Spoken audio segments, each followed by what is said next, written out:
may usapin na forthwith at dapat agarang litisin bilang nasasakdal sa impeachment si BP Sara. Alam nyo po, kailangan na pong gawin yan. At eto po i-explain ko po sa inyo bakit naaayon sa atin na simulan na agad ang trial na impeachment sa Senado. Panoorin po muna natin ito. Kasama sa bagong mayorya sa Senado ang ilan sa mga kilalang kaalyado ni Vice President Sara Duterte.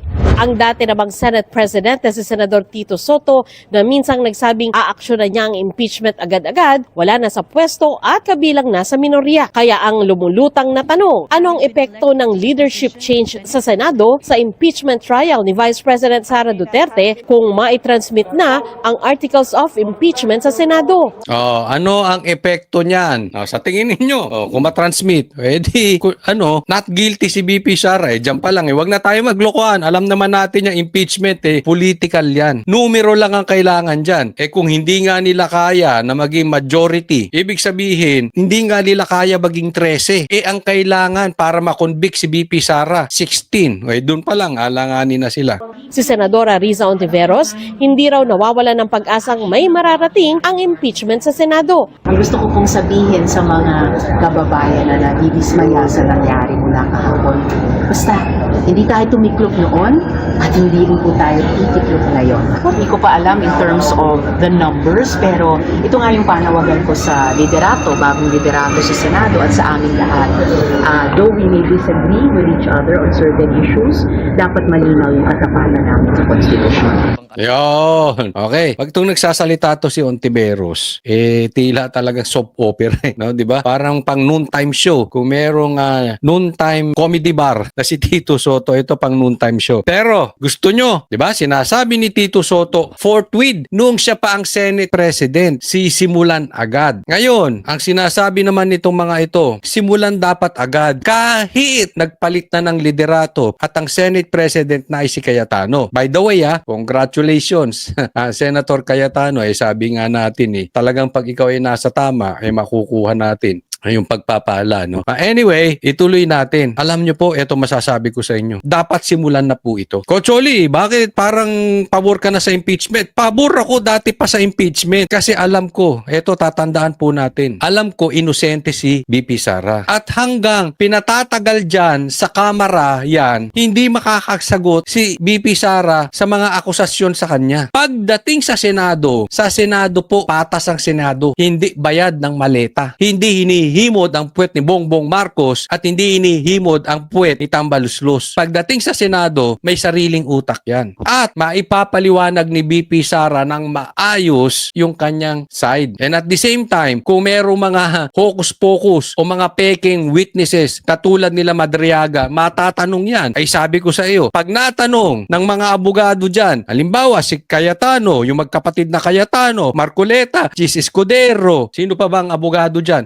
Doon pa lang magtatain na yan si Madriaga. Kaya importante na simulan na po ang impeachment sa Senado. Nang malaman, naniniwala ako na si BP Sara lalong tataas ang trust rating. Lalong mamahalin ng Pilipino pag nasimulan na ang impeachment sa Senado. Kahit nga si Drilon sinabi, pag patagumpayan, nanalo sa impeachment si BP Sara, sigurado na siyang magiging presidente. Si Drilon po yun, dilawan po yan. Kaya ako naniniwala ako, eto na ang pagkakataon ng BP Sara makasagot sa impeachment. Ang problema ito, i-explain po natin ang problema. Ang problema, nagbutuhan na at inaantay na yung articles of impeachment sa Senado pero hindi pa pinapasa ng Kamara. Di ba nagmamadali sila? Tapos, nung nakaupo si Cayetano as Senate President, parang umatras ang mga yagbols nito mga himod puwet dyan sa Kamara. O bakit? Kasi inaantay nila mahuli si Bato. Inaantay na maagaw muna ang liderato na mag-boyfriend Lacson at Tito Soto bago ipasa yung articles of impeachment. Kaya nga ako nadidinig ko merong mga pumirma galing sa Kamara na pabor na sila sa impeachment. Anyway, may numero naman talaga. Meron ng numero ang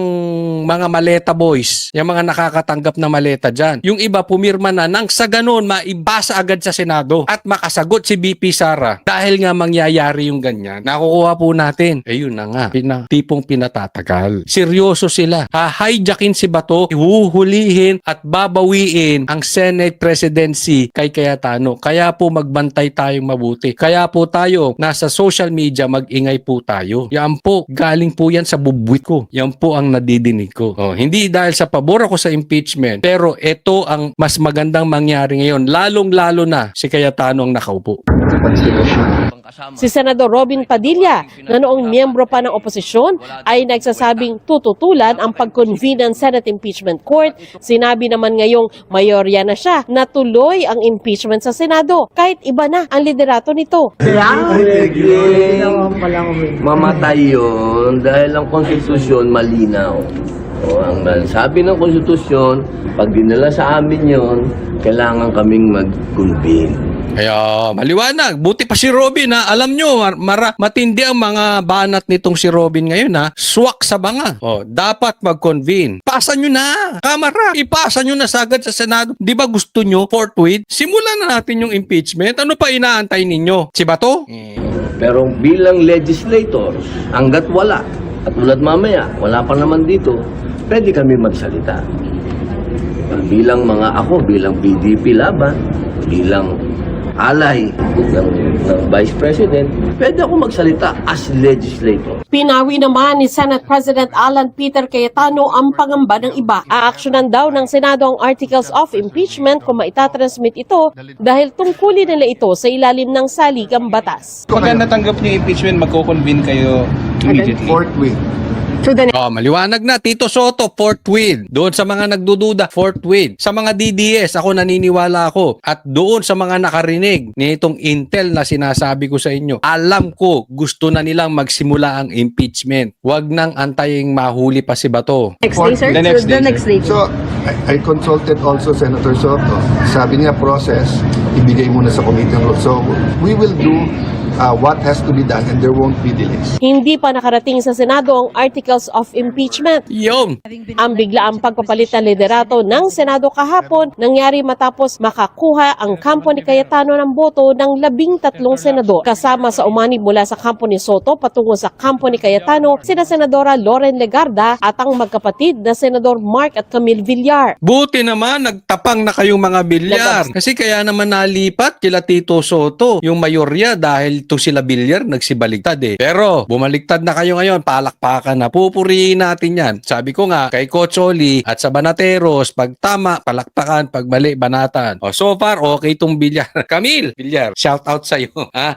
Tama yung sinasabi, tama yung ginawa nyo dyan. Tay naman sina Senador Mig Zubiri at JV Ejercito. Pero si Lacson, hindi na itago ang sama ng loob kay Legarda. Nakasama raw nila noon sa mga pagpaplano nang mailuklok si Soto bilang Senate President. Niwala raw kasi itong naging pasabi sa kanyang desisyon na lilipat na pala ng alyansa. Ay, dapat pala nagpapaalam ka, Loren. Ano ba yan, boyfriend? Sumama daw ang loob ni Lacson. Hindi man lang daw nagpasabi si Loren Legarda. No, ikaw naman sumama tuloy ang loob. Alam mo namang matatampuhin yan si Pinky. Alam mo namang balat sibuyas yan eh. Dapat nagsabi ka muna na lilipat ka na sa Duterte Block o doon sa dati minorya na ngayon ay mayorya na. Sa grupo ni Cayetano, hindi ka nagpasabi. Papaalam ka naman kasi. Alam mo naman, bossing yan sila Lacson eh. Meron actually, maski pa paano, di ba, sentimento, because originally, kasama namin siya sa minority. We were only 4 or 5 at the time, and then kasama namin siya sa majority originally. So ang sa akin lang, it's not the point of her leaving the group, but at least man lang, 1 second before it happened, binulungan niya si SP.